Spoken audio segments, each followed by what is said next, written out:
Bom, Nastão, essa pergunta para o nosso deputado, Pode virar para o pessoal. nosso deputado Elismar Prado, porque a pergunta, a gente que trabalha a PEC 300 em Uberaba, a pergunta dos companheiros é a seguinte: sargento, mas vai ser aprovado? Vai.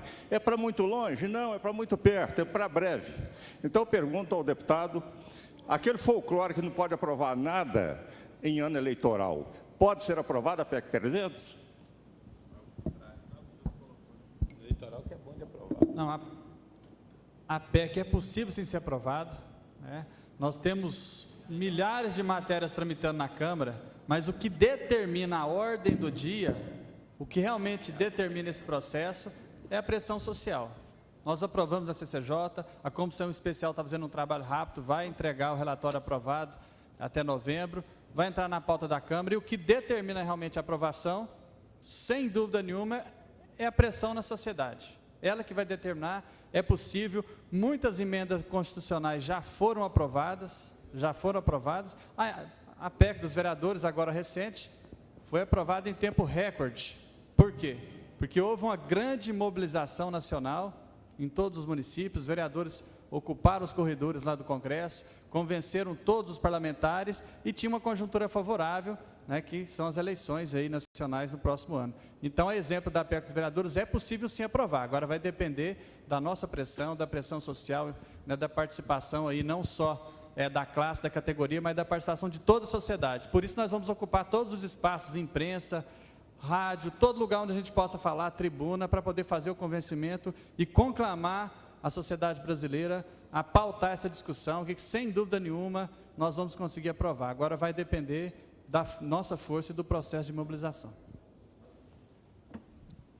Meu nome é Kleber Freitas, sou diretor de marketing da UCEP. Minha pergunta vai para o deputado federal Elismar Prado. Senhor deputado, o senhor falou aí, o senhor é um membro da comissão relatora. Tem, antemão aí, falar a todos aqui que o deputado, autor da lei, deputado Arnaldo de Safaria, ligou falando que não pôde vir, estava no caso dele comparecer aqui. A minha pergunta é o seguinte: o senhor disse que para passar nessa primeira comissão precisa de 308 votos dos deputados federais, são 513, então precisaria de 308. A gente sabe, por análise que a gente fez através com o Cabo Coelho, tá, nos lobistas também ajudando a gente sabe que a gente conseguiu já 12, dos 513, 12 já é favorável. Então, ou seja, eu queria ver com o senhor até quando, por exemplo, eu falei para o senhor que a gente está indo terça-feira, a equipe da UCEP está indo terça-feira para Brasília para trabalhar os gabinetes através do lobby lá. Pergunto ao senhor, então a gente tem que convencer 294 deputados federais. Pergunto ao senhor, é até dezembro que a gente tem que fazer esse trabalho? O processo de convencimento ele já se iniciou. Todas essas audiências públicas, a presença de entidades, já fizemos audiência pública lá no plenário da nossa comissão com entidades que representam o setor, tanto os cabos, soldados, como os oficiais, que se manifestaram favoravelmente à PEC. Esse processo já começou, precisa se intensificar sim. Todos podem, além do Disque Câmara, dos e-mails, podem procurar pessoalmente os deputados no seu estado, né? Isso está acontecendo com relação a todos os estados do Brasil. Agora, só esclarecendo, a comissão especial é composta por 17 integrantes, né, que representam todas as bancadas e os blocos partidários na Câmara dos Deputados, né? São 17 e, sem dúvida, nós vamos aprovar o relatório. Eu acredito que vai ser uma votação unânime na comissão especial, espero que os 17 votem favorável, né? Mas não temos dúvida que será aprovado na comissão especial. Sendo aprovado na comissão especial, a matéria é encaminhada para o plenário da Câmara. A nossa luta vai ser pautar e colocar na ordem do dia de votações. Aí sim, no plenário da Câmara, né, onde participam os 513 deputados, no plenário da Câmara nós precisamos de pelo menos 308 votos em 2 turnos, mas nós vamos trabalhar para ter muito mais do que isso, né? A gente precisa realmente convencer todos os deputados a fazerem um compromisso pela aprovação da PEC 300. Okay? Senhor deputado, Sargento Jânio, do Centro Social do Cabo Soldado. Pergunto eu, caso tenha algum mecanismo que não vai deixar o salário de Brasília, o qual nós estamos se espelhando, que ele venha se ter uma defasagem daqui a uns anos, que pode vir prejudicar todos os militares em questão de salário? Não acredito, porque... Com certeza. Não, porque na verdade a lei já inclui tanto os ativos como os inativos. Agora, Brasília, nós temos um nível de consciência crítica, de exigência dos direitos, né? Isso é irreversível. Como você conquista um direito, é irreversível, é o que a gente quer, né? A gente nunca pode retroagir, retroceder. Eu não tenho a menor dúvida, né? Porque a ideia é o quê? É o Fundo Nacional, né? Que vai ser vinculado a um piso nacional salarial. Uma vez conquistado esse avanço, né? E com essa equiparando com o salário do PM e do BM do Distrito Federal, nós não temos a menor dúvida que será corrigido. Eles lá têm todas as correções todo ano pela inflação, né? E eu não percebo nenhuma possibilidade de quedas de forma alguma. Uma vez conquistado o direito, não tem condições de retroagir.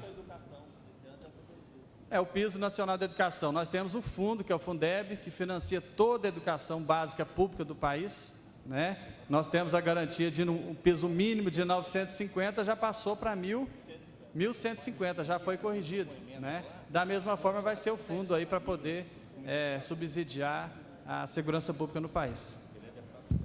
Ok, complementando, existe muito mito no nosso meio, né, o famoso peixe podre, e a gente tem que analisar o discurso e não engolir o discurso, né?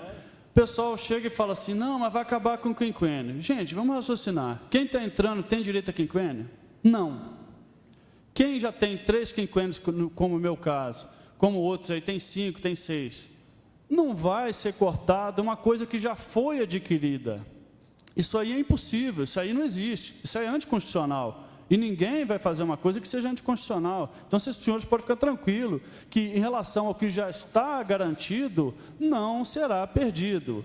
Em relação aos quinquênios de quem está entrando, já não tem quinquênio. Se a PEC nunca for aprovada, os senhores que estão entrando na Polícia Militar hoje não terão direito a quinquênio. Os senhores ficarão sujeitos à avaliação por desempenho. Então, é importante estar colocando isso aí. Em questão da paridade, se não me engano, o deputado Paz Lira já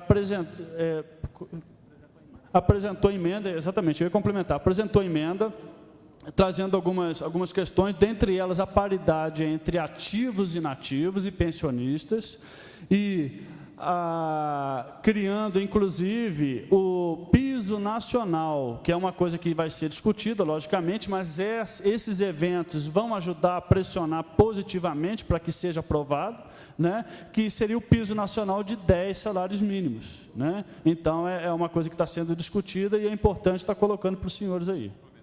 Complementando, pode complementar. Deixa eu só explicar uma coisa, a questão dos quinquênios. Na realidade, quando se aprova a PEC 300, você cria o que a Constituição chama de subsídio. O que é o subsídio? É o limite máximo daquela graduação. É como se houvesse uma antecipação de todos os quinquênios que nós teríamos na nossa carreira. Então, o que acontece? Nós não vamos ganhar 4.150 mais quinquênios.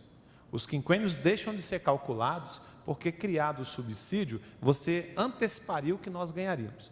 E qual é a ideia de manter o subsídio? É não permitir o sonho de todos os governantes estaduais, de quebrar a paridade. O governo Oeste já tentou várias vezes quebrar a paridade. O vice-governador Anastasia, ele declara, inclusive ele teve em Uberaba e disse claramente isso lá, que ele é contra essa paridade. E a paridade é um princípio constitucional. Quando eu disse aqui em particular que gostaria de conversar com os deputados, ele, inclusive, propôs para eles criar um mecanismo da periculosidade somente para os ativos. Por que eu sou contra? E aí, deputado, eu vou explicar o que acontece. Quando, até 1999, embora exista uma previsão constitucional de paridade, para quem não sabe o que é paridade, é o militar da ativa ganhar a mesma coisa do inativo, que, por sua vez, ganha a mesma coisa da pensionista. A coisa em Minas Gerais era tão absurda que tinha uma lei estadual que dizia que quando o militar da ativa morria, a pensionista ganharia até 75% do salário. Então tinha uma lei estadual que contrariava um dispositivo constitucional. Aí nós começamos a entrar na justiça e ganhar em um bloco. Até que o governador Itamar mandou para a Assembleia uma lei regularizando isso. Então, existem alguns absurdos em Minas Gerais. Hoje, nós temos o seguinte, hoje o nosso salário do ativo é igual ao inativo, que é igual ao da pensionista. Então, nós temos que ter muito cuidado para não acontecer, por exemplo, o que acontece em São Paulo. Em São Paulo, lá não existe a expulsória. O que é a expulsória? Quando o militar completa 30 anos de efetivo serviço, ele vai para a reserva. Em São Paulo, até o limite de 65 anos, ele pode continuar trabalhando. E por que o militar está lá velhinho e está trabalhando? Porque quando ele vai para a reserva, ele perde, pasmem, senhores e senhoras, 52% do seu salário. Porque 52% do salário dos militares de São Paulo são abonos adicionais e gratificações. E a gente não vai permitir que isso aconteça aqui.